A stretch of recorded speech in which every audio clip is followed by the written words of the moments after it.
Agora no Conexão Poder eu entrevisto Francisco Manzi, ele é diretor técnico da Acrimate, que é a Associação dos Criadores de Mato Grosso. Seja muito bem-vindo, Francisco, aqui ao Conexão Poder. Obrigado, Ana Cristina, obrigado aí pelo espaço, né, cedido para a Acrimate. Estamos à disposição, falar de pecuária é o que a gente mais gosta. E quando a gente fala de gado, de pecuária, o nosso estado, Mato Grosso, no Brasil, se destaca, o coloca em patamares elevados, né, notícias positivas, e nós temos muito a comemorar hoje. Quantos associados temos na Acrimate? A produção do gado de corte no nosso estado, ele é tecnológico, ele é valorizado não só no país, mas também no mercado externo? Sim, nós temos aqui hoje 129 mil pecuaristas, né? Ele é o negócio de Mato Grosso, ele está presente nos 142 municípios. Em todos os municípios nós temos lá uma unidade do INDEA, né? E até quando a gente fala em Cuiabá, capital, nós temos áreas rurais.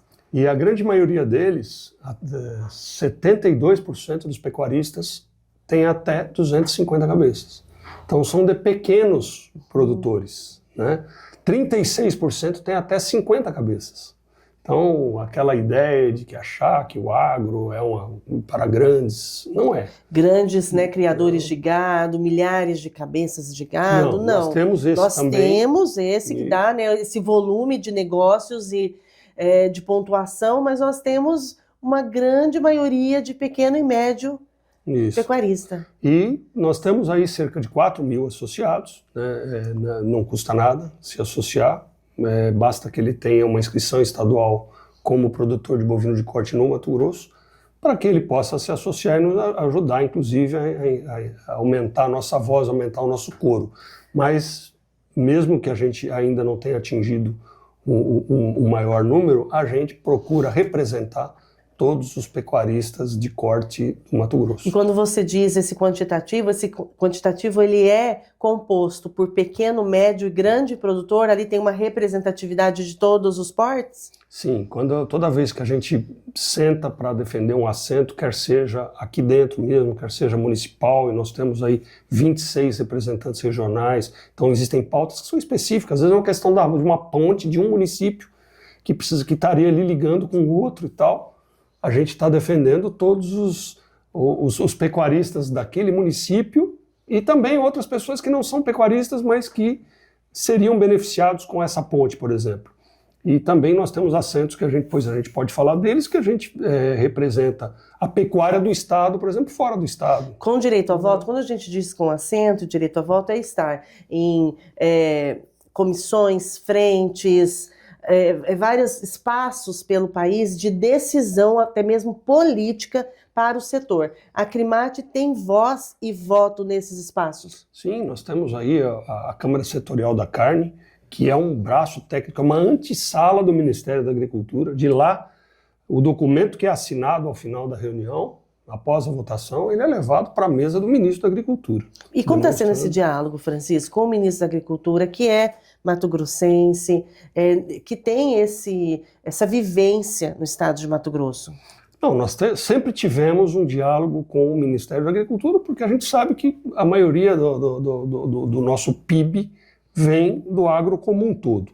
Então a gente tem levado as nossas pautas. A Acrimate é uma entidade que ela não é partidária politicamente. Nós somos políticos sim, mas é uma política classista, né? Mas a gente não defende política partidária, nem entre os associados, nem apoio a um deputado, a um senador, ao presidente, o que quer que seja. Mas a gente defende as nossas pautas, aquelas que são de interesse, que possam trazer, e inclusive, independente do partido, aquilo que é de interesse do setor tem todo o nosso apoio, aquilo que não é de interesse do setor, seja quem for, a gente busca o diálogo, busca o convencimento, né, para que a gente possa reverter E a gente tendo um ministro que tem a vivência aqui do estado de Mato Grosso, facilitou o diálogo, Francisco? Não, o nosso diálogo com os ministros sempre foi bom. Mato Grosso é respeitado de tal maneira que seja daqui ou não, tem sempre espaço. Tem sempre espaço, assim como estivemos agora lá em Paris, encontramos a ex-ministra lá, a Tereza Cristina, que reconhece a força das instituições do Mato Grosso, principalmente, que é um exemplo, né, entre elas a Acrimate, mas com o ministro Fávaro também já tivemos né? Ele já teve nós já fomos vizinhos, né? Ele foi presidente da ProSoja há um tempo atrás. Então a gente procura sempre discutir as pautas e somos ouvidos, sim. Aqui nós temos a superintendência do Ministério da Agricultura, que fica aqui na Várzea Grande. Já levamos pautas para eles também, que foram atendidas. Então são espaços assim, em frentes, no governo federal, também no legislativo. Esse diálogo ele é feito em todos os poderes. Então, tem 2 assentos muito importantes que eu gostaria de externar. Um deles aqui dentro do Estado, que é o Fórum Agro. O Fórum Agro ele é um braço técnico da Frente Parlamentar Agropecuária. Então, a frente ela é composta por 17 dos 24 deputados e todos os projetos de lei que qualquer deputado vá apresentar para votação, ele antes passa pelo Fórum. Então, nós temos o executivo lá, que é o Xisto, junto com o Luiz, com o Carlos, que eles pegam esses projetos e aí eles colocam olha, vai ser discutido, vai entrar em votação determinado projeto e a gente vê se é de interesse, aquilo que não é de interesse do setor. A gente procura o autor do projeto para fazer o contraponto, demonstrar para os demais que aquilo é uma coisa que precisa ser modificada ou precisa mesmo até ser arquivada. E a gente tem isso a gente tem isso aqui no Mato Grosso e em Brasília tem o Instituto Pensar, né, que é o IPA. Ele tem hoje mais de 60 instituições, dentre elas a Acrimate, e é também um braço técnico da Frente Parlamentar da Agropecuária, que lá é mista, né, tanto deputados quanto senadores. E aqui no estado de Mato Grosso tem tido esse aceno positivo da Assembleia em ouvir o segmento, modificar havendo necessidade, né, sendo, claro, convencidos de que para o setor é melhor este caminho e não aquele pensado anteriormente. Sim, e muitas dessas reuniões do fórum nós temos a presença de deputados. Então, Quais mais se destacam, assim, mais presentes? Não, que se interessam, né? Sim, se interessam. O Gilmar Dal Bosco está sempre presente, a Janaína Riva está sempre presente, o Carlos Avalone está sempre presente. Né? Mas, de uma forma geral, a gente às vezes mais, às vezes menos, e o fórum é tão importante que às vezes o próprio deputado que vai propor, ele traz isso para o fórum em primeira mão, né, para discutir, mostrar a importância. Quanto tempo, Francisco, você tem de Acrimate? Bom, eu cheguei no Mato Grosso em 1990. Eu conheci aquela Acrimate que fazia a exposição. Né? Lá atrás. Eu sou médico veterinário. Eu trabalhei, inclusive, em algumas expoagros como veterinário que cuidava dos animais. Depois da estadualização da Acrimate, eu entrei na diretoria eleita mesmo, fazendo parte da diretoria. Fui na diretoria executiva da Acrimate como segundo secretário, como o primeiro secretário, foi o segundo diretor financeiro. E depois eu passei a integrar a equipe em 2016. Então, eu deixei então, a diretoria eleita e entrei para a equipe, primeiro como superintendente, depois como diretor técnico. Começou isso em 2017 até agora. Então faz parte da história da Acrimate. Francisco me contando que a Acrimate ela veio da Expoagro, porque muitas vezes as pessoas associam, né, a realização da Expoagro, como é no Parque de Exposições, a Acrimate, que as pessoas falam, embora seja Jonas Pinheiro, mas a gente fala, vamos lá na Acrimate. Primeiro começou essa junção pela Expoagro e a partir da Expoagro os criadores se movimentaram e aí surgiu a Acrimate e realizou por um tempo a Expoagro, que hoje, né, de um tempo para cá, é realizado pelo Sindicato Rural. Ainda tem essa confusão das pessoas ligarem, Francisco, vocês estão realizando a Expoagro? Existe. Às vezes a gente anda com uniforme, né, com orgulho, tanto o chapéu agora que passou a integrar meu visual. A hora que ele for embora eu vou ficar com o chapéu, vou passar pro gordo, né, precisando. E aí a gente... E também a camisa às vezes acontece, principalmente aqui na Baixada Cuiabana, que ainda tem muito forte isso da Expoagro. Quando você vem do aeroporto tem uma placa lá, Acrimate, né? Ainda como parque. Então as pessoas encontram a gente e falam, quem que vai estar no show? Quem vai estar no show, tem esse vínculo afetivo. E tal, e a gente mostra que a Acrimate, aliás, muito bem representada pelo Sindicato Rural. Né? Aqui hoje é o Celso Nogueira, que está lá. e que faz a Expo Agro, que fez a Semana do Cavalo, que, enfim. Sucesso a Semana do Cavalo. Mas a Acrimate, ela precisava, né, vamos dizer, navegar em águas mais profundas aí. Aprofundar o debate, o diálogo com outras frentes para trazer mais benefícios para o setor. Isso... É mais do que isso, às vezes. Às vezes, por exemplo, um produtor que ele tenha uma demanda que é comum a outros produtores, ele precisa de uma entidade, porque a entidade ela é anônima, né? Então, o produtor, por exemplo, se ele quiser entrar com uma ação contra uma decisão que impacte o setor, ele não pode fazer isso pessoalmente. Isso pode gerar uma retaliação, pode gerar uma dificuldade depois de diálogo. Sim. Então, para isso é importante a entidade, porque ela vai defender o interesse... Fortalece, né? Aquilo que é, claro, essa demanda que a gente absorve não é uma demanda para resolver um problema específico de uma pessoa, mas é um problema que pode, às vezes, começa com uma pessoa e que pode se tornar comum. Então a entidade, ela é que se apresenta como vamos dizer, a demandante, a proponente. Né? A proponente, muitas vezes, da ação.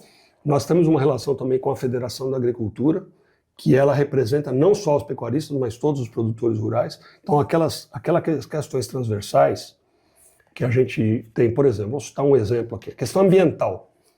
Então, o produtor rural, ele tem um código que ele tem que observar lá, o Código Florestal aprovado em 2012 e tudo mais. Só que aquilo não é específico do pecuarista. Pode ser um produtor de leite, pode ser um produtor de suínos, pode ser um produtor de aves, pode ser um agricultor pequeno, médio, grande, pode ter uma hidroponia dentro de uma propriedade. Ele tem que ter essa observância. Então, quando chega essa demanda para a gente leva para a federação. Sim, que aí universaliza os temas, né? Amplia os temas, porque a Acrimate é criador de gado de corte. Isso, e ela defende estatutariamente o direito dos associados. Ela não fala em nome de todos os produtores. A federação não, ela fala, ela é sindical.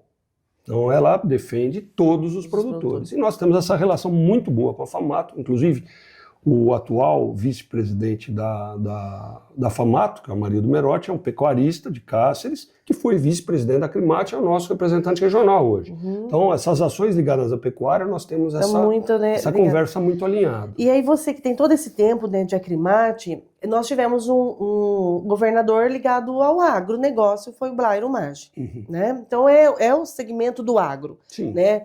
E aí depois tivemos outros governadores e o impacto do Blairo para o setor, ele foi maior que os demais ou não? Todos os governadores, percebendo a importância do agro, atuaram na mesma medida? Ou por um governador ter sido, né, fazer parte desse universo do agro, foi diferente? Qual é a sua avaliação? Então, assim, eu não saberia assim, colocar e medir exatamente numa régua, ou colocar aqueles frascos graduados ou numa escala e tudo mais, eu diria exatamente. O que a gente sabe, pelo menos desde o de Blairo para cá, é que todo governador de Mato Grosso entende a importância do agro. Então, Blairo ele fez um momento importante. Fez um momento importante, sim. E tanto depois ali, Pedro Taques e até o Mauro Mendes, quer dizer... ele enxerga que, por exemplo, nós tivemos nesse governo, por exemplo, um foco muito em asfaltamento de rodovias. E isso impacta muito uma região e não só para o agro, né? A infraestrutura. O que a gente tem que entender é o seguinte, a população da cidade, a população do campo, né? Como diria o ex-ministro Roberto Rodrigues, são irmãos siameses, né? A cidade ela depende da agricultura precisa do consumidor. Então, todas essas ações que às vezes beneficiam o agro de alguma maneira, por exemplo, uma estrada vicinal, que ela é melhor conservada ou ela é asfaltada, ela, embora às vezes ela esteja um pouco mais distante do município, mas aquilo viabiliza, vai um produto de menor qualidade, isso impacta no preço. Hoje o frete... Impacta na mesa. Hoje o frete, exatamente, acaba chegando na mesa. Hoje o frete, ele é um componente muito importante. Você pega a soja, por exemplo. A soja, o preço da soja no mercado internacional, ela é Chicago menos frete. Então a soja de Paranaguá, o produtor que planta lá no Paraná, Santa Catarina e Rio Grande do Sul, ele acaba recebendo mais pela soja do que quem está em Sorriso. Por quê? Porque tem um frete para chegar lá para depois ser naquela linha do preço de Chicago. Então o frete é muito importante.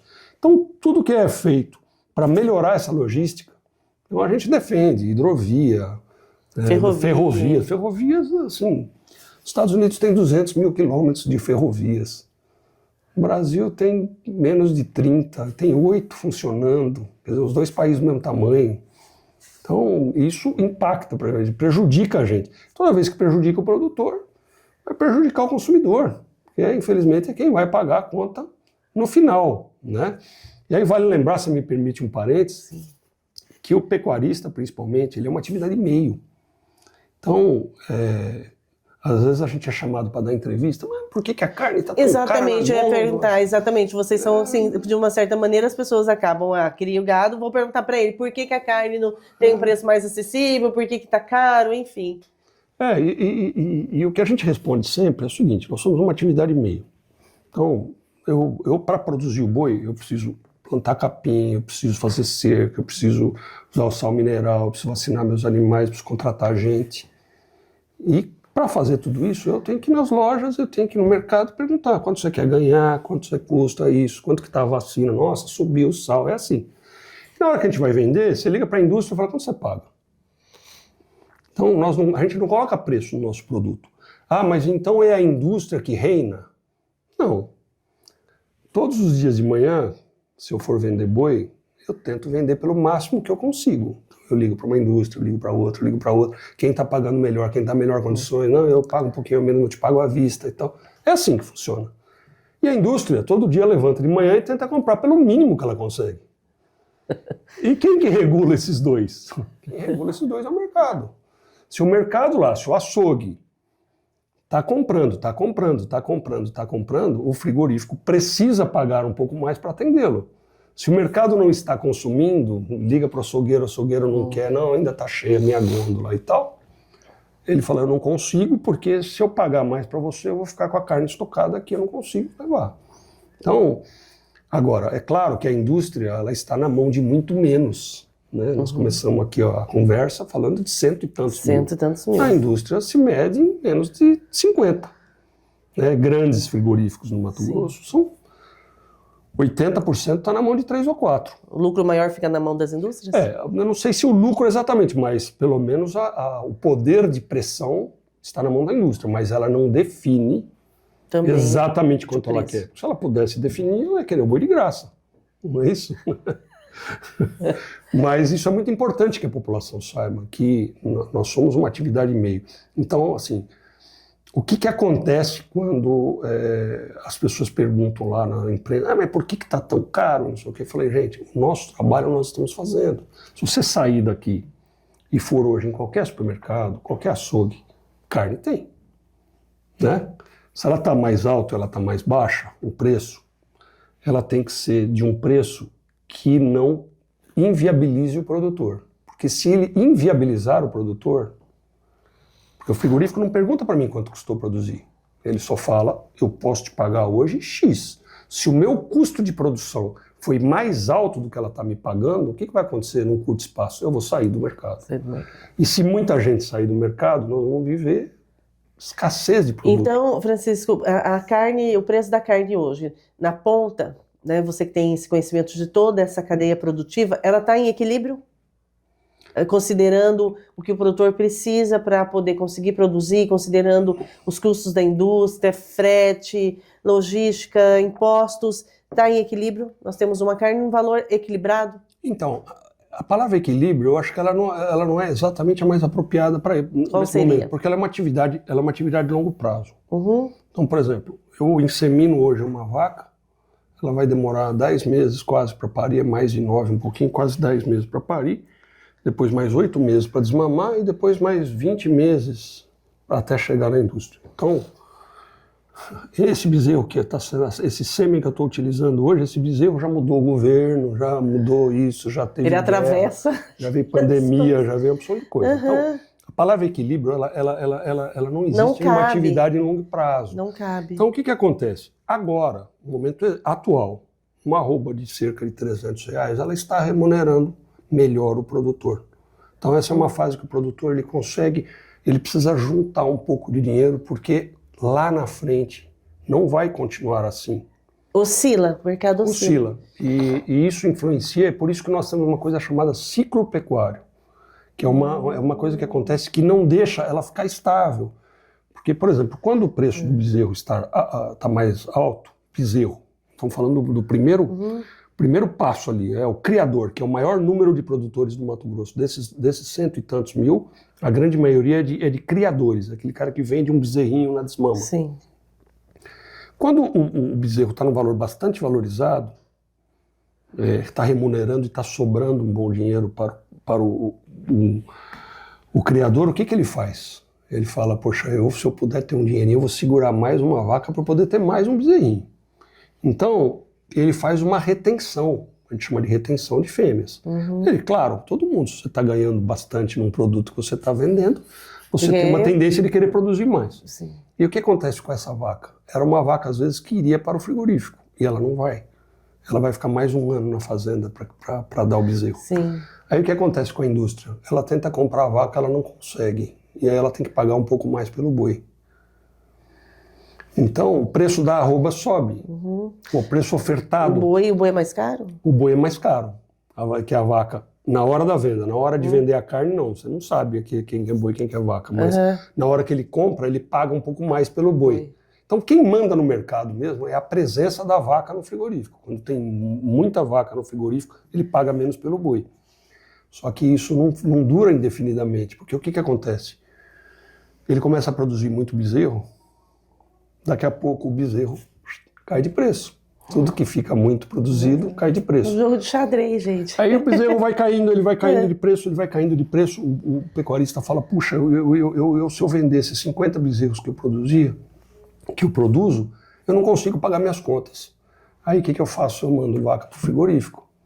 Fala, as vacas têm que ajudar a pagar a conta. Sim. E aí começa a aumentar a oferta de vaca no frigorífico, ele oferece menos pelo boi e a arroba cai. Então, é cíclico assim, e oscila. Isso, é claro. Tem outros fatores. Assim. Mercado internacional, mercado interno para nós é fundamental. A gente exporta 30% do que a gente produz, 70% é mercado interno. Então a gente quer que o consumidor brasileiro, qual que é o sonho do pecuarista nosso? Não é que ele pague barato na carne. O sonho dele é que ele tenha renda para pagar num preço que me remunere.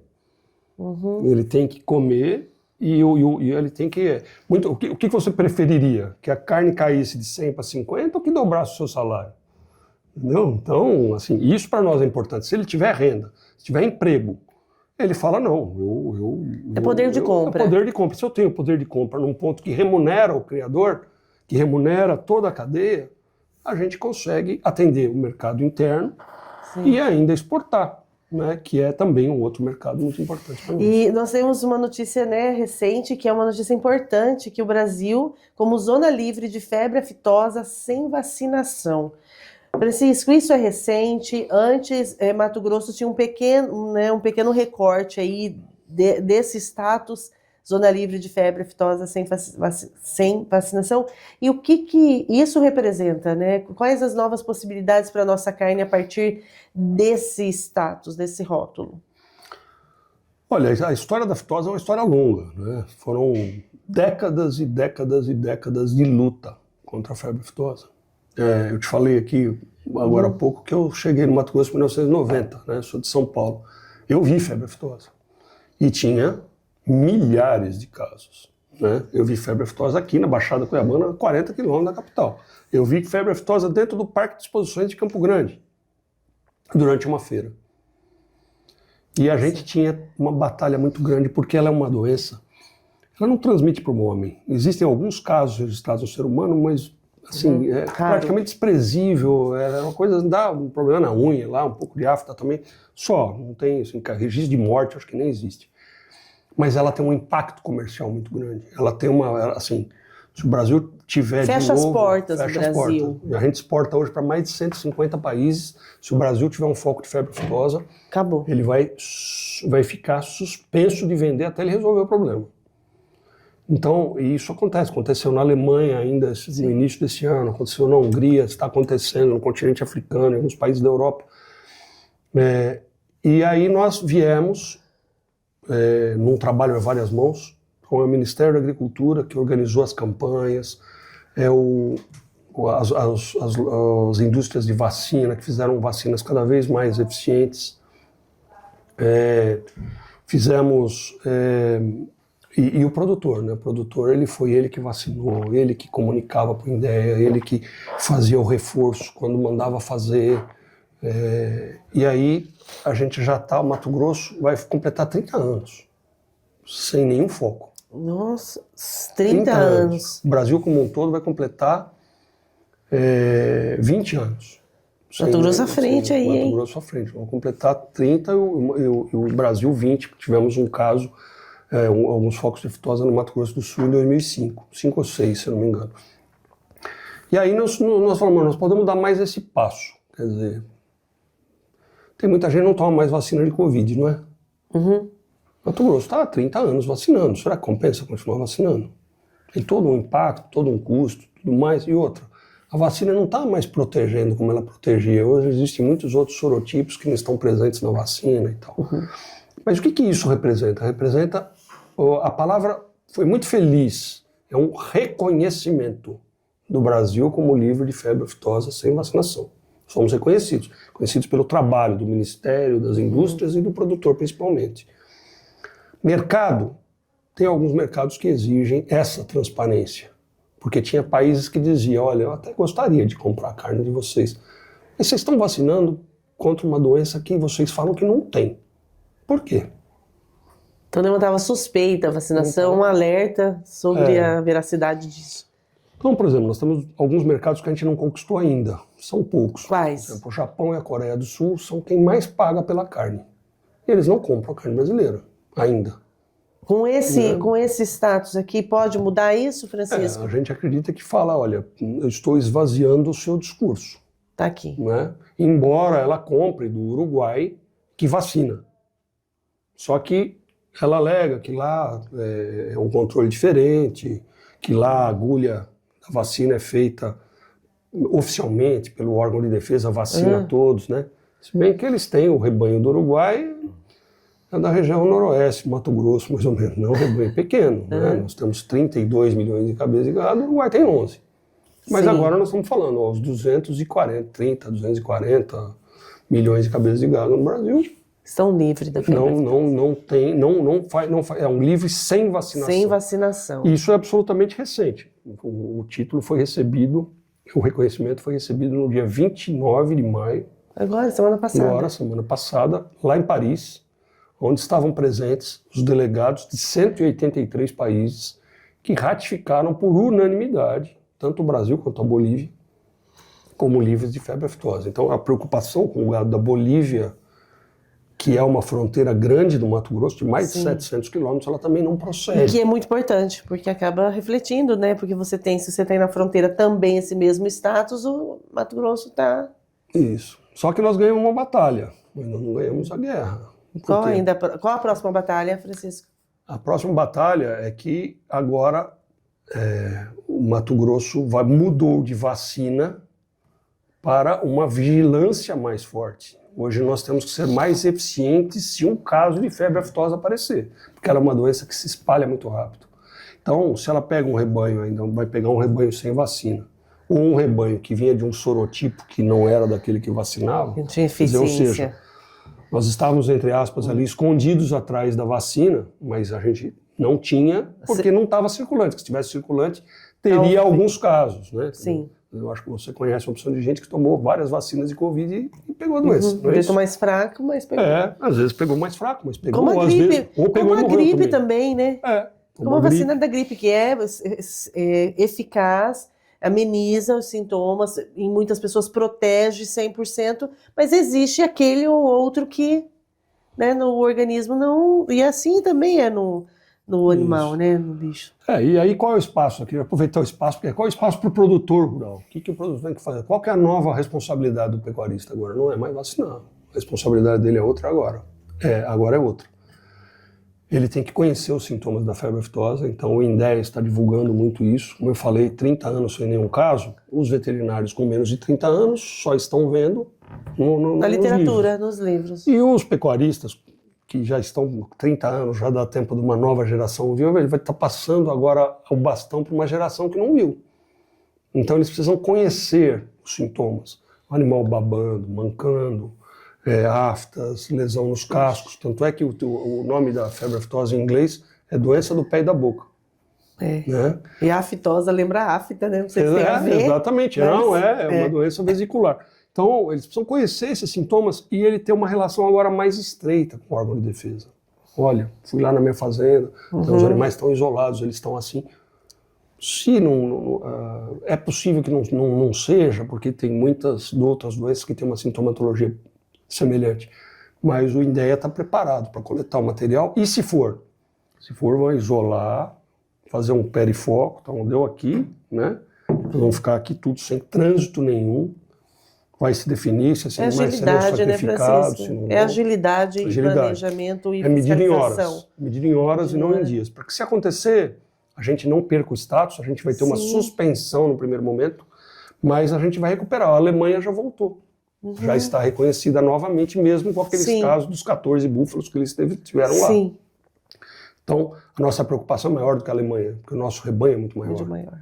Mas a gente acredita, e outros, aqui na América do Sul só sobrou vacinando o Uruguai e a Argentina, principalmente, e também ali o risco desconhecido da Venezuela, né? Por ser um país muito fechado politicamente, a gente não sabe o que acontece ali dentro. Fica difícil dialogar e conhecer de fato o que está acontecendo. Inclusive lá em Paris, onde é a sede da Organização Mundial, a Venezuela é considerada como risco desconhecido, porque eles não têm essa comunicação como tem os outros países. Mas o Brasil tem toda uma Amazônia ali a divisa com o Roraima, né? Ele tem toda uma Amazônia protegendo, existe toda uma área ali que a gente protege para que os animais entrem. E Francisco, para a gente caminhar aí para a finalização da nossa entrevista, eu gostaria que você me falasse um pouquinho como que os produtores estão se preparando também, né, os criadores, os pecuaristas, para esse período de estiagem, para esse risco de incêndio que a gente enfrenta aqui, né, em Mato Grosso, porque todos os anos a gente acaba vendo aí notícias e imagens assim, de cortar o coração, porque além do aspecto econômico, mas assim, humanitário mesmo, do bicho morrendo lá no fogo, enfim. O que os produtores rurais estão se articulando, e houve aí uma notificação do IBAMA para os produtores rurais, apontando a zona de alto risco de incêndio? Então, eu acho que você definiu aí numa frase bem colocada, que é o de cortar o coração mesmo. O pecuarista, quando ele chega nessa época, e ele sabe que todo ano tem período de estiagem, ele se preocupa muito, porque, primeiro, a gente precisa diferenciar o que é queimada do que é incêndio. A queimada é uma técnica que tem começo, meio e fim, que são utilizadas para a eliminação de restos culturais. Isso é uma prática cada vez menos utilizada. Porque a gente sabe que toda vez que você queima o material, você queima a matéria orgânica que poderia servir como adubo. Mas de controle, mas é controlado. Mas ela é controlada, ela tem, olha, eu vou queimar aqui, aí ele faz um acero, ele programa, aí ele deixa organizado, daí ele junta tudo, ele põe o fogo aqui. Então, é assim que faz, isso é queimada. Incêndio é uma coisa desproporcional. E é uma coisa que atinge, é incontrolável às vezes. E aí ele ceifa patrimônio, ele ceifa vidas, ele ceifa a fauna, ele ceifa a matéria orgânica e às vezes toma proporções de pegar várias propriedades. Então o pecuarista, o produtor rural como um todo, ele não coaduna em hipótese alguma com queimadas, muito mais com as queimadas nessa época. Por isso que tem um período proibitivo. Proibitivo, que nós já estamos, né, lá na região do Pantanal, por exemplo, já é período proibitivo. Mas a maioria dos incêndios ocorre como?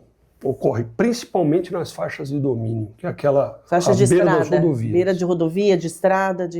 E aí quem tem que cuidar disso, em primeiro lugar o produtor, ele faz acero na parte interna.